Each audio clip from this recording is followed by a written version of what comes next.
Seigneur, un arbre tombe, on entend le bruit, mais quand la forêt pousse, elle est sans bruit. Bien, quelle que soit la taille du bateau, qu'il soit petit ou grand, le plus important, qu'il soit au sommet des vagues. Comme, bien Dieu t'accorde à travers ces épreuves, bien-aimé, tu surmonteras ces épreuves au nom de Jésus-Christ. Car bien-aimé, quand la terre voudra vous déterrer, Dieu vous plantera et vous fera repousser. Bien-aimé, quand la terre voudra vous faire tomber, bien-aimé,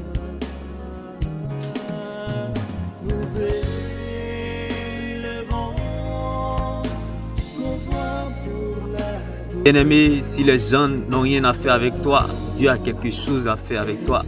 Ne cherche pas à savoir si les gens sont avec toi, mais cherche plutôt à savoir est-ce que Dieu est avec toi. Bien-aimé, laisse-moi t'annoncer cette bonne nouvelle en ce jour. Si une chose ne veut pas t'aider, il y a une autre chose qui t'aidera. Quand les hommes te fermeront une porte, Dieu t'ouvrira un portail. Quand les hommes te fermeront une porte, Dieu t'ouvrira, bien-aimé, une fenêtre. C'est là, bien-aimé, ton vrai destin, ta vraie vie, qui est la parole de Dieu. Bien-aimé, on peut tout enlever au pauvre, sauf son rêve. On peut tout enlever à un enfant de Dieu, sauf la parole de Dieu. Car c'est la parole de Dieu qui conditionne sa vie.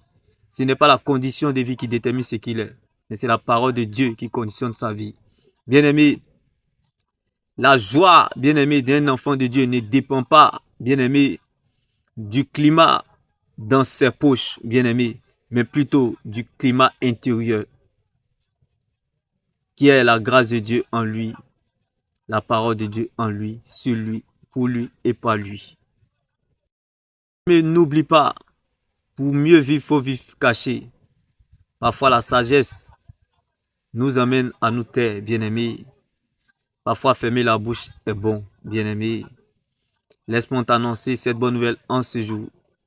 Vaut mieux vivre en secret avec Dieu. Vaut mieux grandir en secret avec Dieu que devant la foule. Tu n'as pas besoin de la foule, tu as juste besoin du Saint-Esprit. Tout ce dont tu as besoin, c'est le Saint-Esprit. Ne cherche pas, bien-aimé, tu n'as pas besoin des gens qui font semblant d'être là. Tu as juste besoin du Saint-Esprit, bien-aimé.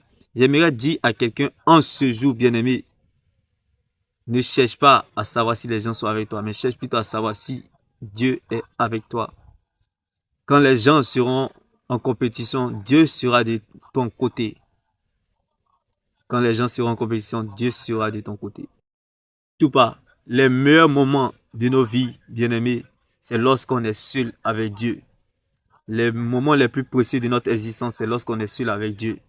La meilleure prédication, c'est votre propre histoire avec Dieu. D'où dans les moments sombres, vous l'avez découvert, vous l'avez expérimenté et vous l'avez vu. Bien-aimé, qui est fou comme David pour adorer un Dieu qui ne voit pas, mais qu'il a expérimenté, qu'il a découvert, qu'il a connu dans la vallée.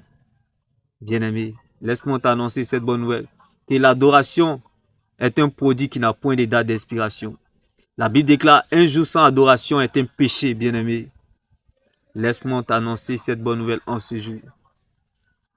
Pierre, pendant qu'il était dans son malheur, ne savait pas que son ombre allait guérir des vies. Paul, pendant qu'il était dans sa souffrance, ne savait pas que son mouchoir allait délivrer des vies. Et son regard allait ressusciter quelqu'un. Alors laisse-moi t'annoncer cette bonne nouvelle en ce jour. Ne regarde pas la réalité que tu traverses, mais vois en vérité ce que tu es et ce que Dieu a prévu pour ton exaucement. Bien-aimé, même si ton exaucement tarde, même si je ne suis pas encore arrivé à Siloé, même si le Seigneur ne m'a pas encore répondu, le plus important, Jésus m'a déjà touché avec sa parole. Que cela soit ton partage. Demeure béni. Shalom. N'oublie surtout pas, même si je ne suis pas encore arrivé à Siloé, le plus important, Jésus m'a déjà touché. Même si je n'ai pas encore ce que je veux, même si je n'ai pas encore ce que j'espère, même si je n'ai pas encore ce que j'attends, le plus important, Jésus m'a déjà touché. Car la promesse est en nous, c'est sa manifestation que nous attendons. Ce que nous attendons est en nous. Alors, attends patiemment le temps voulu de Dieu. Car là où on s'y attend le moins, c'est là le temps voulu de Dieu. Demeure béni. Shalom.